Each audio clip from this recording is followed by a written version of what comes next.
Oh, hello, we can fly? That's hot. That's very hot. He's like Batman with the moon.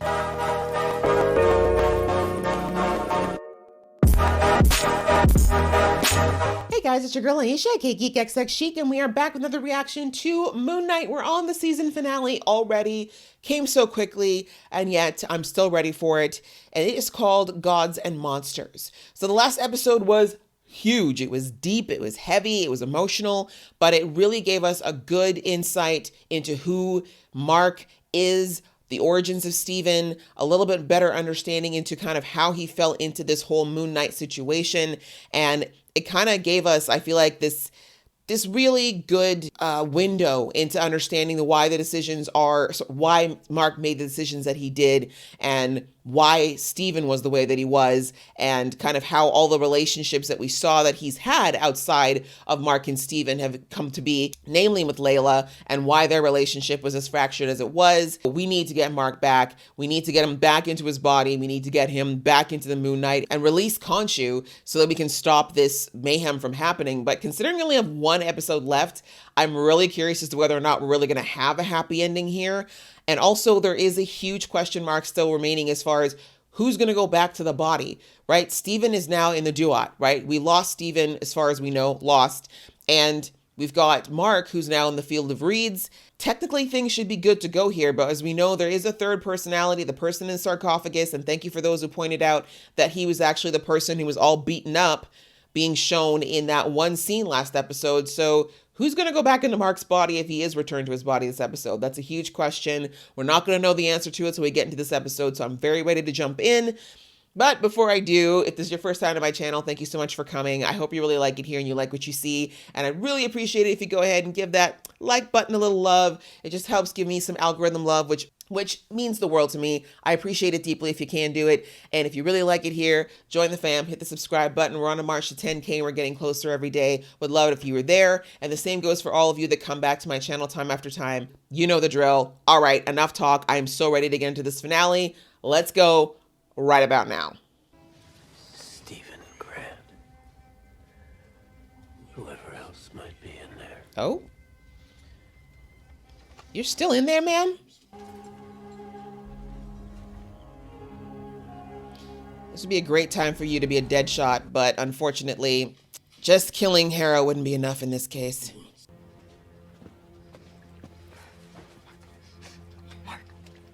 Yeah, no, he shot. Twice, he did. Such a complicated place for poor Layla to be, really. Finding out that he was there when your dad died, but he's still the man that you fell in love with. Like, it's rough. And then he just dies like that? Especially when your final words weren't exactly kind. Well, okay, damn. Oh, that's right, she can track them. That wasn't very smart of you, Harrow. But I guess he pretty much feels like he's invincible now, so he doesn't care. Is this the first set of souls he ends up unfairly sending to the duat?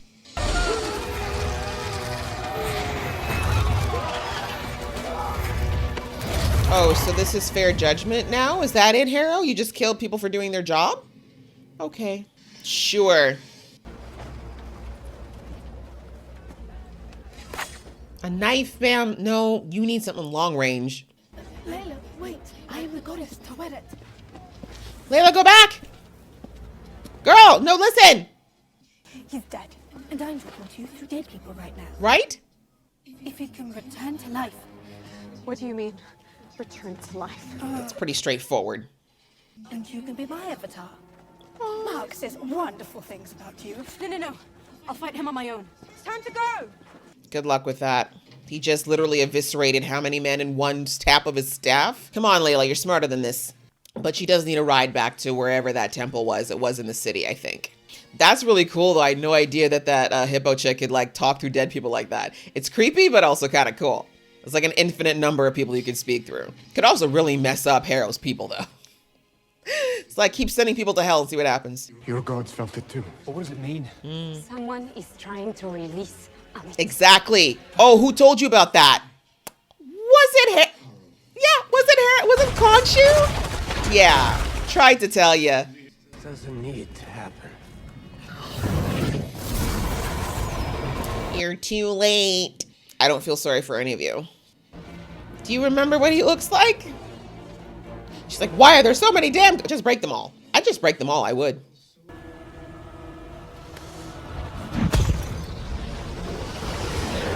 I really hope the first thing she does is kill these bitches, because it'd make me so happy. Oh. I see now why you sent everyone to hell. If I look like that, I'd be angry at the world too. Your humble disciple, my goddess, to whom you owe nothing. Your scales lack balance. Bitch. They lack balance because of what lies ahead of you. Then we must spare the world the pain I will cause. All right. I willingly submit. I will give it up for Harold. At least he wasn't being a hypocrite. Serve me, and you will find peace.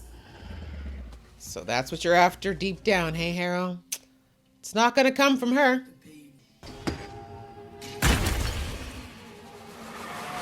Welcome back, big face. Mark is truly gone. I am in need of an avatar. Would you, Layla El Furi, protect? Do we have to go through the whole speech? We'll work together without me enslaving myself. We must rebind Amit. Only an avatar can do it. I said no.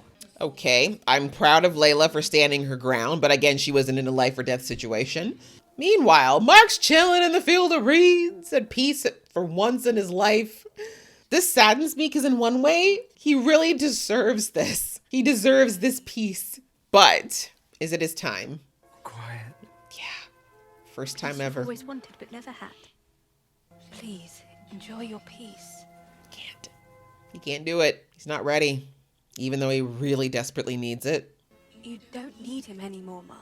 So I get to go on to eternal peace and he just stays lost in the sand forever? Kind of. Wait, think about this. Understandable. I said that last episode, didn't I? He wasn't ready to let go of Steven. Something like this is not something that can be ripped away from him like this. He has to be the one to work through deciding that Steven's no longer a necessary part of him. And he wasn't there yet. Loyalty at what cost? An empty world? For your disciples to inherit? Don't listen to him. He only wants to keep you bound. That's true, but he's not lying. Looking pretty rough, man. He knows. Just get some Aveeno. He'll be fine. You saved me. He did. I survived because I knew I wasn't alone. And I tried to protect that, and I failed. It's so sad. Well, you guys get to be together forever, I guess. There's no way now I'm going to abandon you.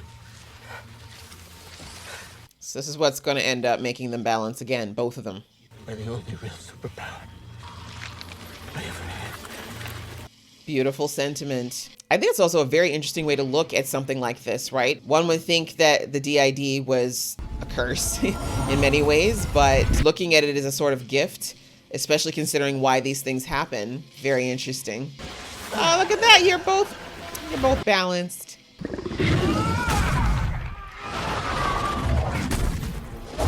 Woo! Conchu got moves! This is hot. Conchu, she's had a lot of time to think about how much angry she is. Oh, hell. Yeah, maybe y'all should go. Y'all sitting here having a tearful reunion when y'all literally standing in the sands of hell. Cyrus, you old softy! Now run! Hippo, indeed. Do you want death?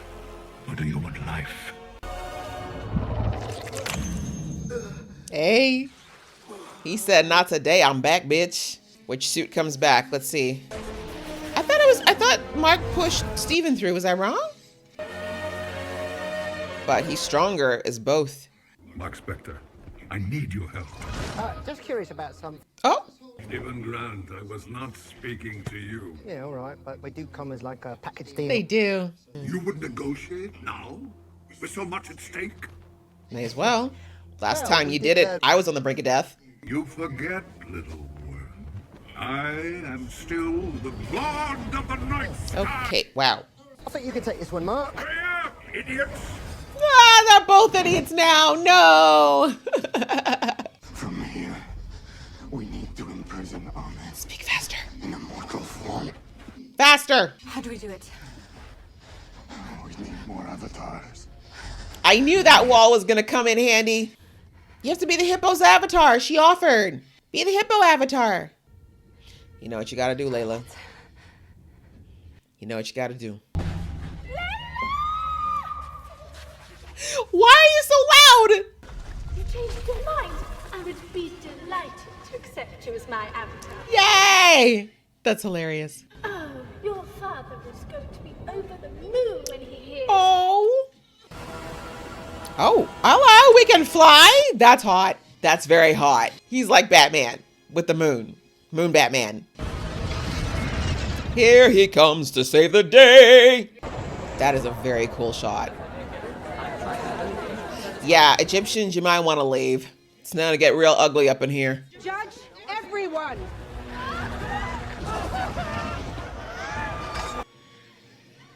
You sick, twisted bastard.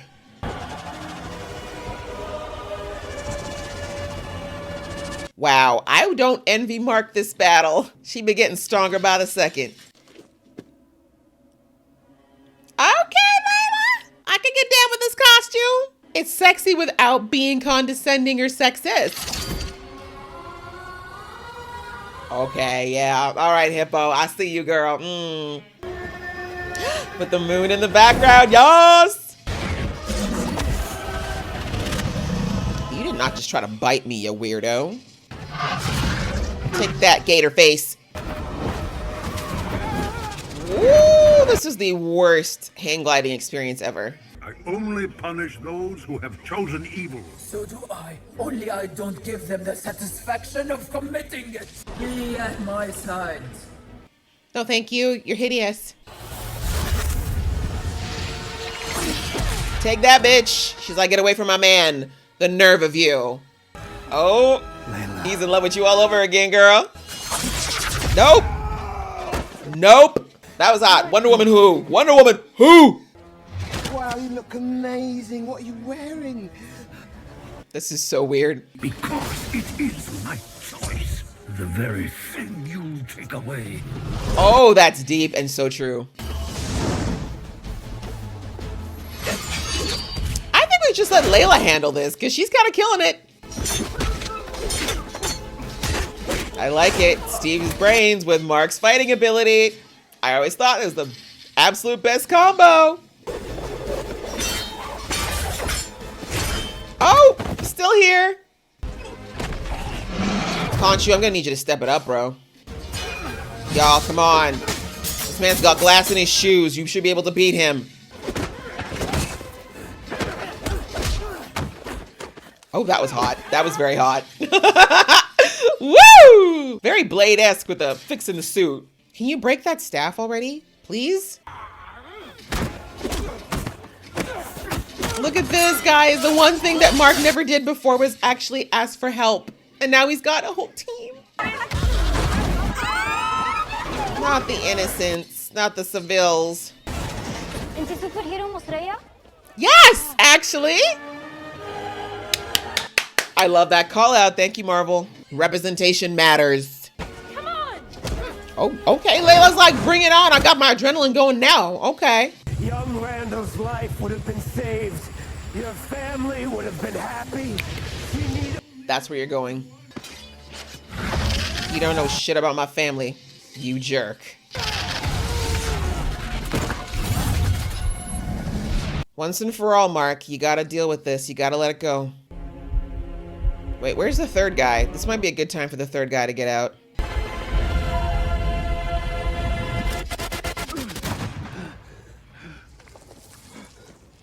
There he is. There he is.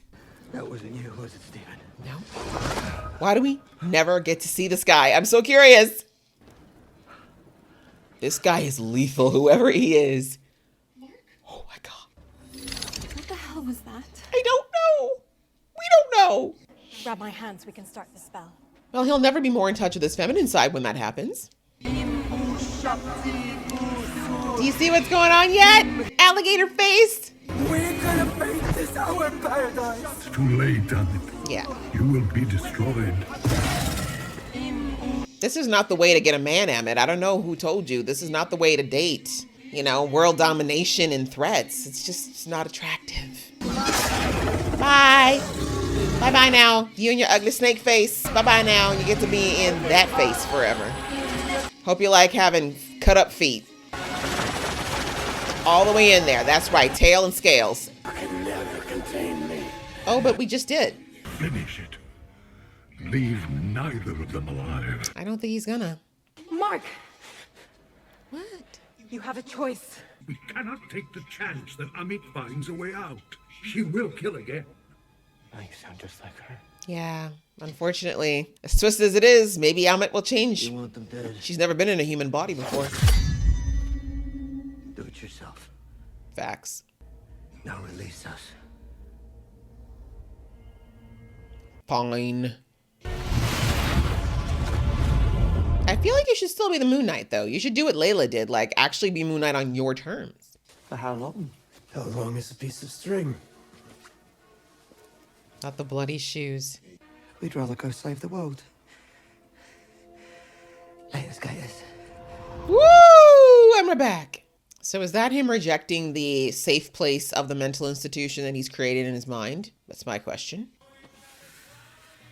I can't believe you live in this frickin' mess. Oh, damn. I was about to say, but pretty sure you put that on. You don't need it anymore now, though, because you shouldn't be sleepwalking. That's literally how we end. No. No way. There's got to be another scene. No, you're not doing this to me, Marvel. Wow. I beg your pardon. The irony. Very interesting considering that he was the therapist in all of Steven's illusions. Also, sadly, because he probably does need therapy. What? Who's got you? Jesus. Do you want to take him alive or? What is your issue with the wheelchair? You can't hurt us. Yeah. Can't he? Mark Spector truly believed that after he and I parted ways, I wanted his wife to be my avatar. Well, that's what you did say. When he has no idea how troubled he truly is. That's true. Meet my friend, Jake Lockley. The other personality!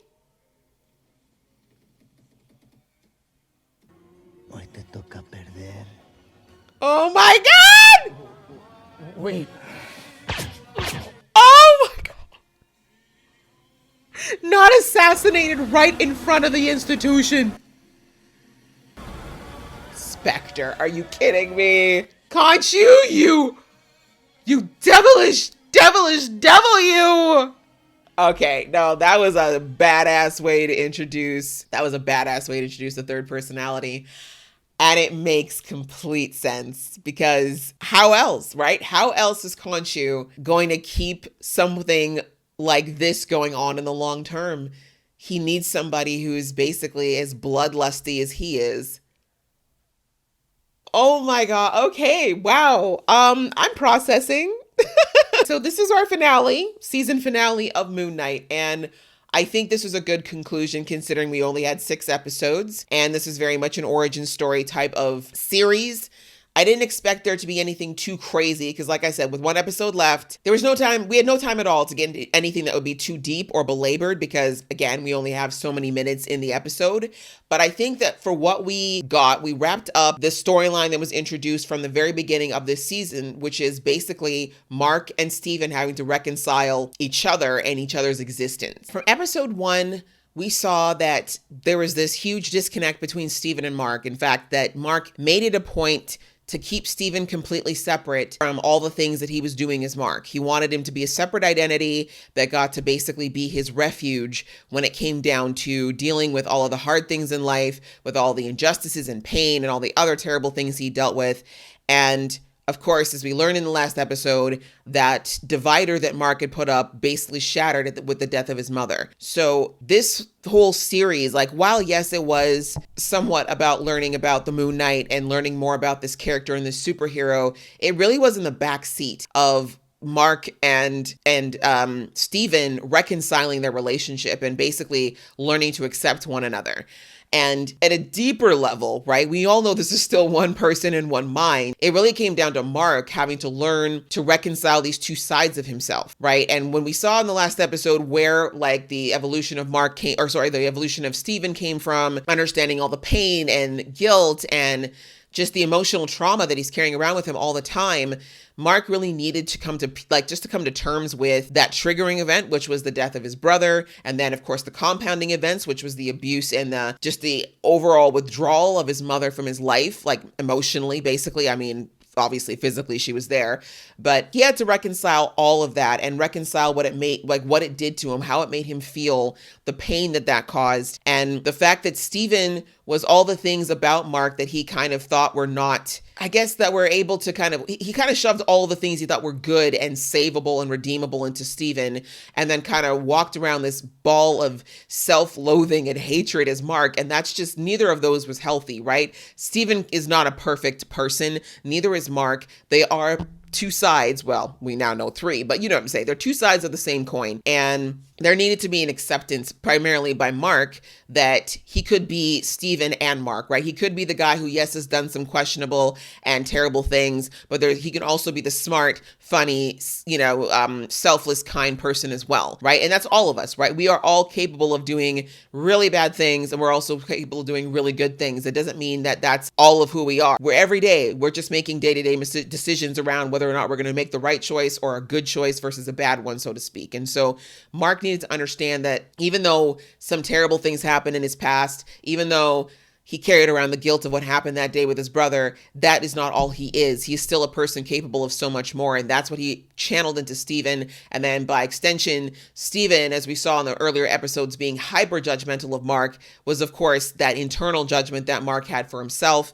He had to let that go. He had to do that, like that moment we had in the last episode where he forgave himself for what happened to his brother and realized he was a kid too, and that was just as traumatic for him as it was for his parents, and that, it was not a purposeful activity, right? That is something just that happened and ended tragically. So all of that had to come to its culmination point, and I love that they showed that in the end, even though Mark had the, one would say, perfect opportunity to finally be at peace, to finally have just his mind, no more noise, no more self-loathing, hatred, loneliness, guilt, any of those emotions, and just chill in the field of reeds for eternity. He wasn't ready for that. He needed to go and balance that part of himself. It still wasn't ready. And like I said, even the last episode, I knew that Stephen was not gone yet because Mark wasn't ready to give Stephen up. He wasn't ready to let go of that. It was a forceful termination, one could say, of their relationship. And yeah, mental health is a very delicate, broad, and crazy subject. I'm not a professional, so I'm not even going to pretend that I know all this, but I do know that when it comes to things around attachment, you have to be the one to let go. You can't have it ripped away from you. Otherwise, you won't really let go of what it is that, is being taken. So Mark going back into the duat, risking his happiness, his eternal peace, to go back to Stephen. And I mean, I took that as to kind of be a metaphor of him going back to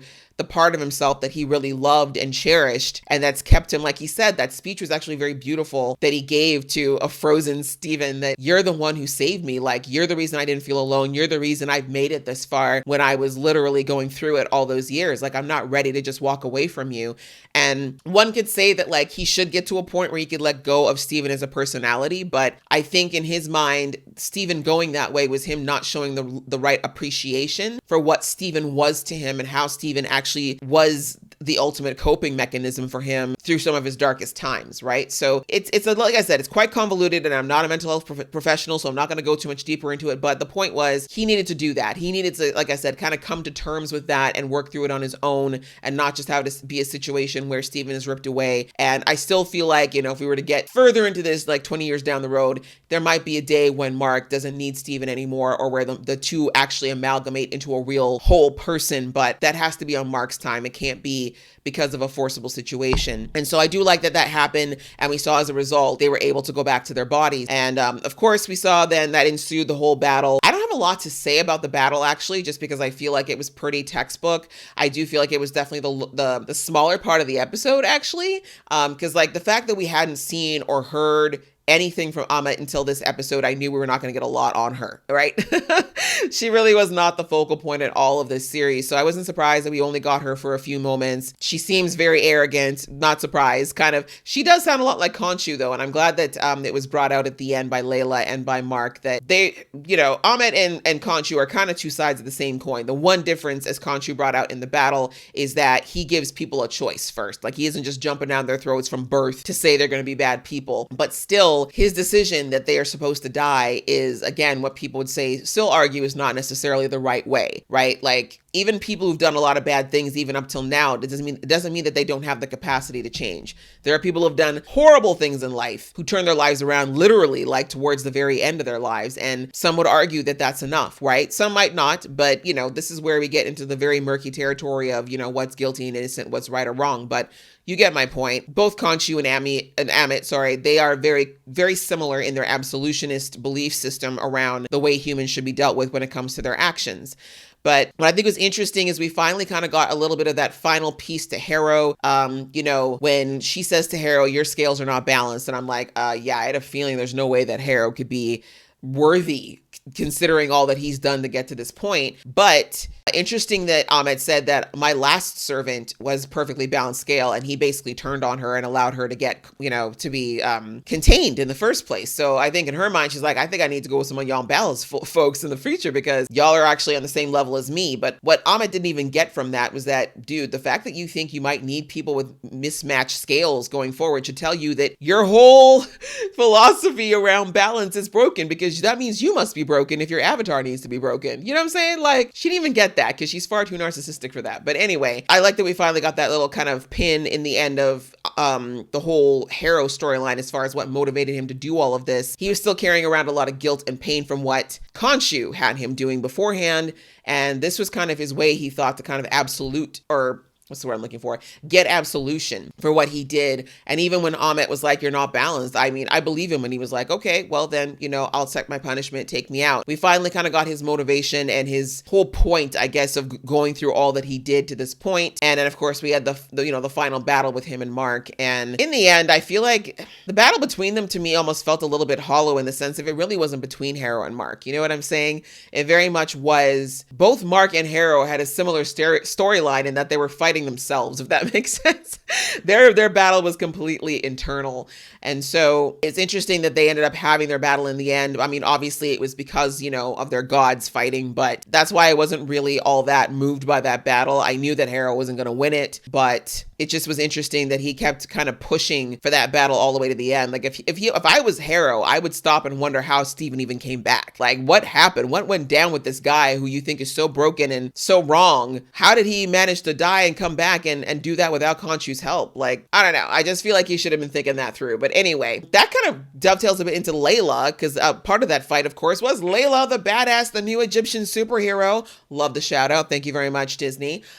Marvel, I should say. But that was so great. Like, that was my favorite part of the episode by far, honestly, was Layla accepting to be the temporary avatar of the hippo and her having that badass armor and showing that she is indeed her own force to be reckoned with. She does not need no man to rescue her. She did not need Mark to protect her per se, but now with that little extra godly help, she was kicking some ass and taking some names, and it was nice to see her out there on her own. Loved also seeing that she refused Khonshu. Khonshu kind of put her again in a position like he put Mark in, of kind of like, oh, if you don't join me, oh, you see what's gonna happen, we're all gonna die. If you need to be the one, you need my help. And she was like, girl, no, like, I'm not doing it. I'm not doing it. I have my own beliefs, my own conviction, and I'm not gonna let you manipulate me the way you manipulated Mark, right? Her mind is intact. Her mind is very much resolved as to kind of who she is and who she wants to be. So Khonshu cannot compete with that. And that was really nice to see. And even with the hippo, she's like, this ain't gonna be no permanent thing. Like, we're just gonna do this while it makes sense. Although I think it is gonna be a permanent thing. Let's be real. But I like that Layla very much showed that you can be in control of this arrangement. And that's something that Mark didn't even think to do up until now, right? So I like that. I loved Layla's fight scenes. She was amazing in those. And I love that As I said in the episode, that Mark realized after all of these years of trying to push everybody away and do everything himself, which is one of the reasons why I feel like his mind continued to fracture. And again, some of that was, of course, due to his childhood and really being abandoned by both his parents. He finally lets Steven in. He lets Layla in, and in that final battle, he actually needed them both, right? That's one of the reasons he was able to defeat Harrow and by extension also defeat Amit, right? He needed the help. He wouldn't have been able to do it on his own. So now coming to the end of the episode where we finally, the third personality, we'd seen flashes of him, but no one really talked about him. Mark apparently is not even aware of him. Both Mark and Steven blocked this guy out. I'm really curious as to when Jake was the name we got. When was Jake created? What caused the fracture of Jake? Was it at the same time Steven was created? And I think that the only reference we had to when Steven might have first encountered the effects of Jake was we heard that he was discharged from the army, and he said, I can't remember the exact words, but the way he said something like something went wrong on a mission. I have a feeling that was Jake, and that he had no recollection as to how that happened, but in the end, it was like he just assumed that it must have been him, and he had no idea why. My theory is that Mark does somewhat believe or know that there is another personality, but he really does not want to face it. And much like how he didn't want Steven to see that he existed, I feel like Mark is very much in denial about Jake because Jake is the ugliest parts of Mark. Ugliest, darkest, most twisted parts of Mark. The part that actually likes this. The part that is bloodlusty and bloodthirsty. And so, like I said, a couple episodes ago when they first ended up in the underworld, he looked straight at that sarcophagus and he walked by it. So to me, like I said, that was not a throwaway scene. I think Mark is aware of Jake, and aware in the sense of like deep down he knows Jake exists. Kind of like how Steven deep down knew that their mother was dead, but he doesn't want to accept it yet. And so, yeah, there's a whole new chapter to explore with Jake, obviously, and that's going to have to be coming, I'm assuming, and we're going to get a season 2. We did see that, actually. It said Moon Knight will return. So we're going to get a season 2, and I think that's where we're going to finally explore more of Jake and how Jake is fit into this whole scenario. I'm very curious about him. Does he have the depth and the layers that Steven does, or is he just kind of a one-note rage machine? And I feel like that's, it makes sense that Jake exists. We don't know enough about him, so we're not going to talk a lot about him, but it makes sense that Jake exists in the sense of when you endure the amount of abuse that Mark did, and it wasn't just emotional abuse by his mother, it was physical abuse as well, that has to go somewhere. Like there's never not an angry or violent response somewhere in a person who's experienced that. Not everyone acts on it, for the record, but like violence begets violence. Like that's just a natural order of things. And because this was coming from his mother initially, I don't think he would have ever struck her back. I don't think he would have ever gone against her physically, especially when he got big enough to probably do something about it. And to hold back that type of anger and hold back that type of hurt, it's got to come out somewhere. Yeah, I was like, it's gonna come out somewhere. And so I feel like that's where Jake came in, was a way to channel the most negative and destructive forms of Mark's trauma. And that's the guy who comes out and gets things done when Mark can't handle it, so to speak. And so, yeah, seeing him at the end and seeing how, even though Khonshu said he released Mark and Steven from their deal, the fact that like there's a caveat that basically is like, yeah, but Jake didn't agree. Jake didn't come sit at the table.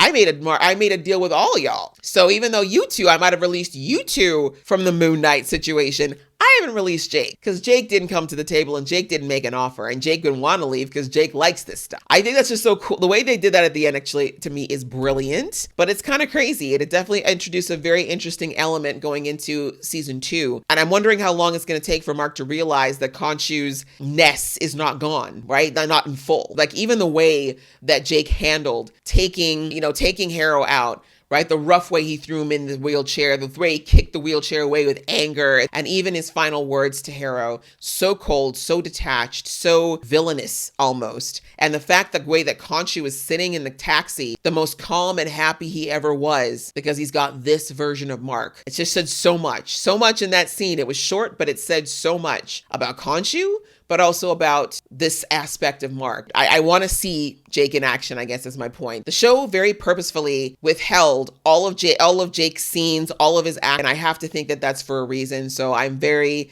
interested to see how that goes, because I love the fight scene at the end. Seeing the combination of Steven and Mark work together was beautiful.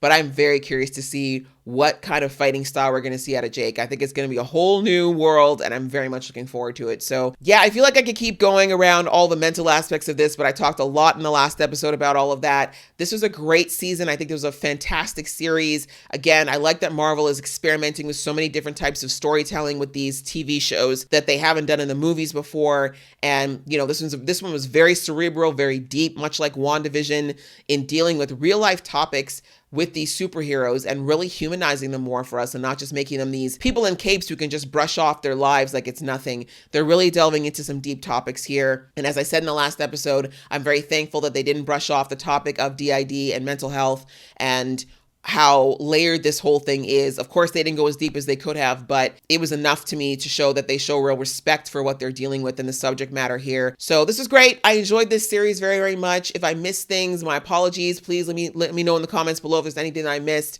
I'm sure that there is. I probably will rewatch this episode again because I feel like there were some things that I might have missed because I was just so like enthralled. I hope you guys enjoyed watching this series along with me. If you did, I'd appreciate it so much if you gave this video a thumbs up. If this is all that you watch from me, then I will see you in season 2. And if not, I will see you in the next video.